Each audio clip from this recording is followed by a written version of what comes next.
হযরত আদম আলাইহিস সালামের নাম শুনছেন তো? আদম আলাইহিস সালামের কি লাগে? আব্বা লাগে, কইতে শরম করে। আদম আলাইহিস সালামের আব্বা লাগে। আচ্ছা বলেন তো দেখি, আব্বার বাড়ি কই? জান্নাতে। হ্যাঁ, জান্নাতে।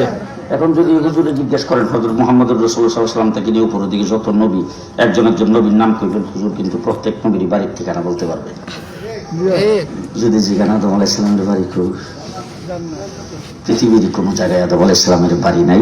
আল্লাহ পাক কোরআন শরীফে বলেছেন, ওয়াকালনা ইয়া আদম উসকুন আনতা ওয়া যাওজুকাল জান্নাহ, আদম জান্নাত তোমার জন্য বাড়ি, তুমি তোমার বেগমরে লইয়া থাকো।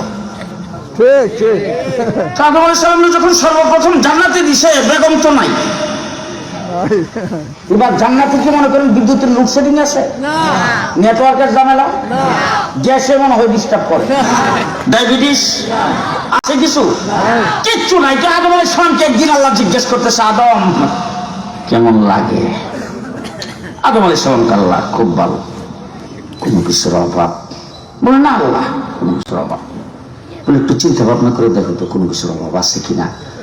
আদম আলাইহিস সালামকে আল্লাহ কি জানি একটা জিনিসের অভাব কইতে পারতেছি না। আমি বলতে চাই আদম আলাইহিস সালাম কইতে পারতেছি না, আল্লাহ বুঝে তো। এই কথা কইয়া আদম আলাইহিস সালাম যে ঘুমাইছে, আর আল্লাহ ঘুমটা ভালো করে বাতাইছে। ফাতায়া বাম সাইডের 13 হাড্ডির ভিতর থেকে কেটে হাওয়া আলাইহিস সালামকে তৈরি করে বেডের কিনারে খাড়া। কি দিয়া যে আপনাদেরকে বোঝাবো, আমাদের বর্তমান পৃথিবীতে যদি আপনার ঘরের কোন একজন স্ত্রী দেখতে শুনতে একদম বিশ্রী, কুৎসিত চেহারা, এমন কোন নারী যদি জান্নাতবাসী হয়, জান্নাতের হুরের চাইতে 70 গুণ বেশি সুন্দরী বানায়া আল্লাহ তাকে জান্নাতে প্রবেশ করাবে। ভালো করে বুঝে শুনে আল্লাহ আকবার সুবহানাল্লাহ কইেন। জান্নাতের হুর কত সুন্দর, রাসূল বলেছেন এই যে কন্যা আঙ্গুল, এই আঙ্গুলের মাথাটা টান পরিমাণ যদি আকাশটাকে ছিদ্র করে কোন জান্নাতের হুর দুনিয়ার দিকে রাখে, সূর্যের আলো অন্ধকার হয়ে তার আঙ্গুলের মাথার আলোতে পৃথিবী আলোকিত হবে। এত সুন্দর হুরের চাইতে 70 গুণ বেশি সুন্দরী যদি আমার একটা জান্নাতি নারী হয়, হাওয়া আলাইহিস সালামের বানাইছে এই জান্নাতে, কেমন সুন্দর হইব।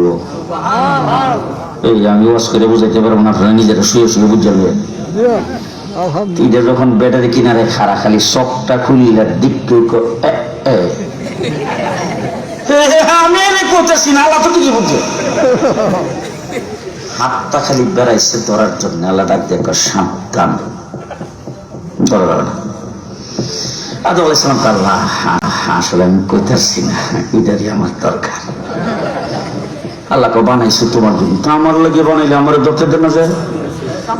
আল্লাহ রাব্বুল আলামিন ডাক দিয়ে কয়, ধরতে দেই না, মহর আদায় করা ছাড়া ধরা যাবে না। ঠিক ঠিক।